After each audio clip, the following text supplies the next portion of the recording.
Welcome back to Unspoken Obligations with Caitlin Parker. Today we talk about beliefs. Your mind is your power. I'm sure you've heard it a million times. You know, everybody is talking about positive thoughts and positive energy. Well, it's true. You know, I'm a believer in the mentality that we can create our own destiny. That we can, by using the power of our thought and our emotion, create whatever it is we want. Sometimes it's hard to get there, to get out of the muddiness that has been created in our mind, whether it's self-imposed or if it's the narrative that we've heard our entire lives. Some people are very unfortunate to hear, I hate even saying it, but you're stupid, or you're ugly, or, oh, I don't even like the feeling of that stuff. Some people are taught that all the time. That's a narrative that just constantly is playing. And if you're not aware of it, how is it going to stop? Being aware of something and recognizing that it's there is the way to make it stop. Paying attention to something and being present. If that narrative keeps rolling and rolling and rolling, that's just what you're going to keep getting. Our mind is our power. What do you do to fill that juice up? Me personally, I listen to podcasts. I make a podcast. I listen to books on tape, audiobooks. I listen to stuff that is inspiring, that gets me to think outside the regular day-to-day box. It is things that maybe are inspirational when it comes to leadership or to business, but they all seem to have a nugget of something that helps me be more. Whether it's looking at something that will help my fear reduce just a little bit about a topic. Because ultimately, I believe everything comes down to happiness or to fear. Why do we make a decision? Why do we look both ways before we cross the street? Is it happiness or is it fear of getting run over by a car? When we talk to people and we don't really want to tell them our true intentions with something, is it because they're afraid of what they're going to say or the repercussions from that? Like if somebody asks you, how did you like the meal? And it was god awful. And you say, oh, it was just fine. Is that really what the person wanted to hear? Or is that what you wanted to tell them? Is that just you lying? I don't agree with lying. I think we should be honest. Sometimes it's better just to keep our mouth shut than say anything at all. But what about our mindset? Are we lying to ourselves when we hear those awful statements that I cringe at? Are we lying to ourselves? Hell yeah! You didn't put those statements in there, or did you? Are you self-sabotaging? The more and more of the things that you hear is more and more that's going to shape your life. This is kind of where that narrative of the unspoken obligation comes in as well. So what did your family tell you as you were growing up? What did you hear from the politicians? What did you hear from the other white kids on the bus? What did you hear from the people you respect or from the people who are hurt around you? You got to get a good job because if you don't, you won't make any money. Okay? But if I don't make any money, well, you won't have a good life. Really? Pretty sure there's people in other countries who don't make even hardly anything and they still have a beautiful life. It's a matter of perspective. A lot of first world problems we have here. You don't make $100,000 a year. Well, what are you doing? Well, I'm doing shit. Am I happy? That's the question. What is your mindset? Some people can't even fathom that. Some people don't even know where to begin to start talking positive about themselves. If you're constantly talking negative about yourselves, are you going to get any positive things? Or are you even going to hear them? I have a really hard time receiving compliments and celebrating. The compliments kind of go in one ear and out the other. My natural response as a kid was always to justify, oh, thank you. I'm so glad you like this blueberry pie, but I could have done it better. Thank you so much for giving me a compliment on the beautiful singing I had. But, I wasn't the lead and, I could have done better. Why do we do that to each other? Why are we trained to always minimize a compliment? I still have a hard time absorbing it. When somebody wants to give me something, whether it's a gift or a compliment, I have a hard time letting it in. Why is that? We're taught to be modest. We're taught to be, oh, okay, thank you so much, not boastful, all of these things.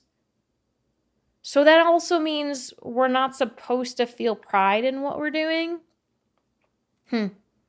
I know it's really hard for me. Especially when somebody would say I was beautiful. Yeah. Insert eye roll here. Yeah. That's crazy, huh? What is that? Where did that come from? That's not something that I said as a child was like, okay, I'm going to go my whole life thinking that I am not worthy of pride, of feeling good on the inside, for feeling beautiful. Heaven forbid sexy. What the hell is that? Where did that come from? Not from anything anybody did deliberately.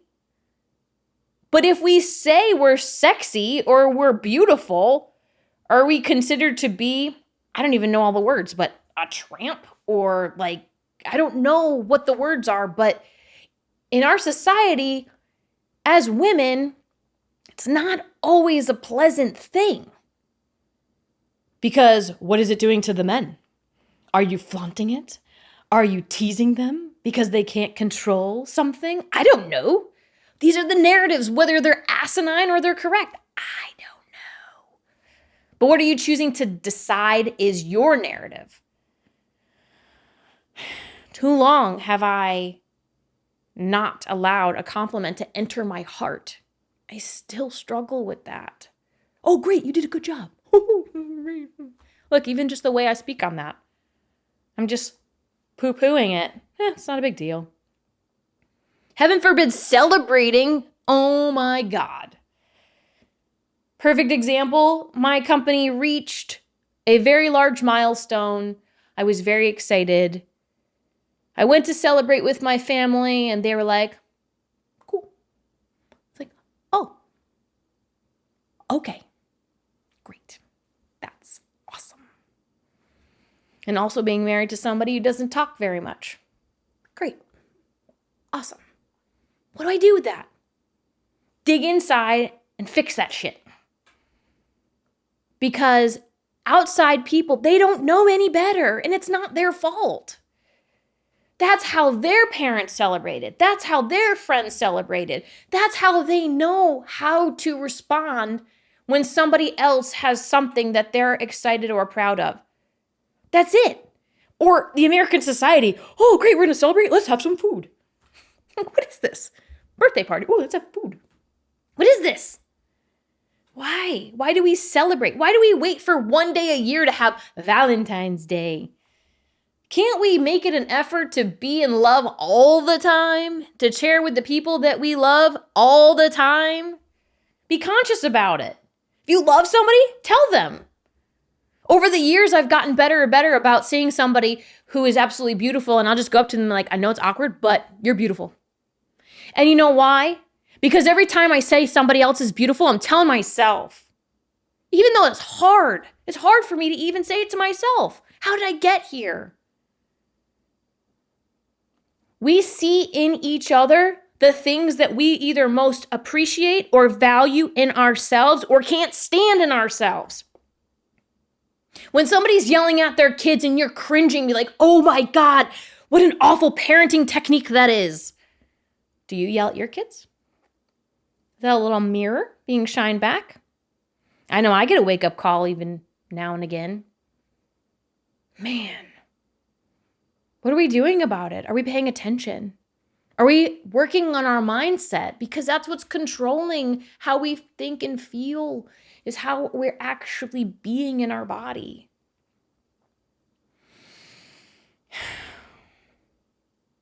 Celebrating. Man, celebrating is hard for me. I've been married for 10 years.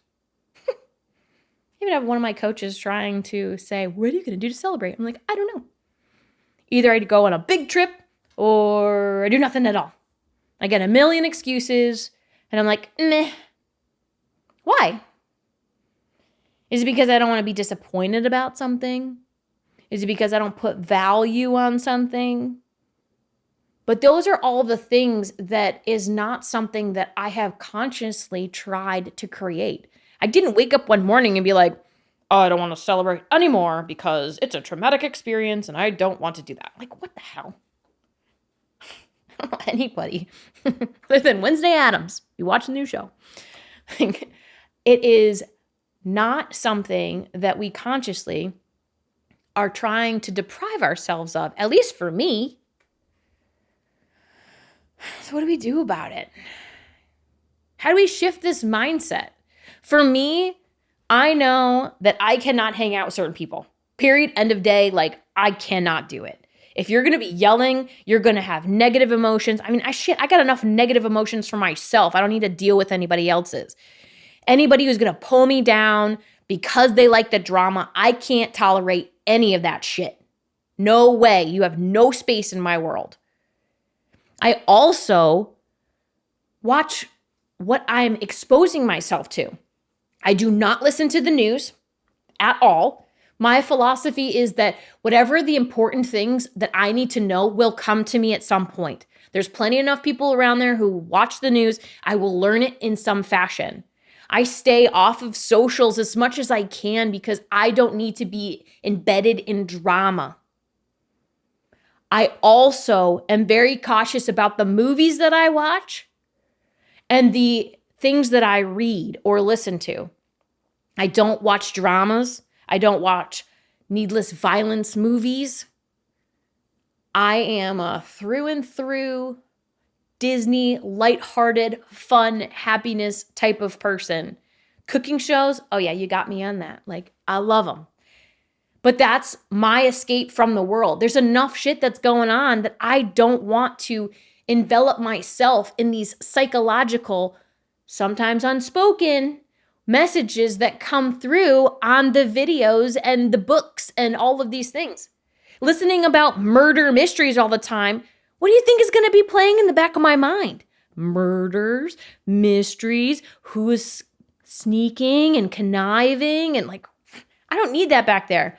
I need, how can I be a better person? How can I be more loving and supportive? How can I be more supportive of my own growth and my own person? How can I weed through the shit that I see in my own experience every day? That's what I need.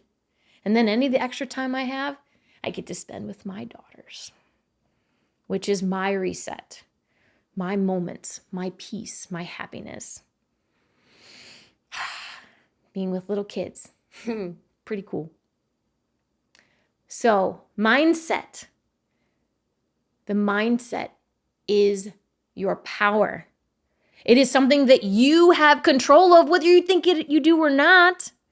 Just because somebody has fed you a narrative your entire life does not mean it's your narrative. That was theirs. And it's theirs to keep or to let go, and then so is yours. It is not your responsibility to hold on to it forever. You can thank them for guiding you in the way that they best could, because that's all they were doing. They were just doing what they knew and what they were taught. And now you're listening to me here at Unspoken Obligations. I'm trying to teach you something new, a different way to look at it. so you can spread that into your world. Every time you have these negative thoughts, thank you for sharing. Pass it along. Thank you for sharing. Pass it along. You don't have to say, oh, I had that negative thought again. And it's so negative. Like, why am I doing this to myself? That is not helping. Thank you for sharing. Our ego is what does the talking. And that is just trying to keep you safe the best way that it knows how. And thank you, ego. Thank you, thank you, thank you. But by you paying attention and you being awake, you can control the words you're hearing and the message, because that is your power. Follow us as we continue this journey on unspoken obligations with me, Caitlin Parker. There's going to be so many more topics that we're talking about. It is exciting. I can't wait. I hope with each and every episode that you're listening to, that your mind is just a little bit more open and that you're a little bit more present to what is going on and a little bit more awake to you, because you are beautiful. You are perfect just the way you are. And I am proud to share this planet with you. Let's keep doing really, really awesome, loving, happy things together. Until next time.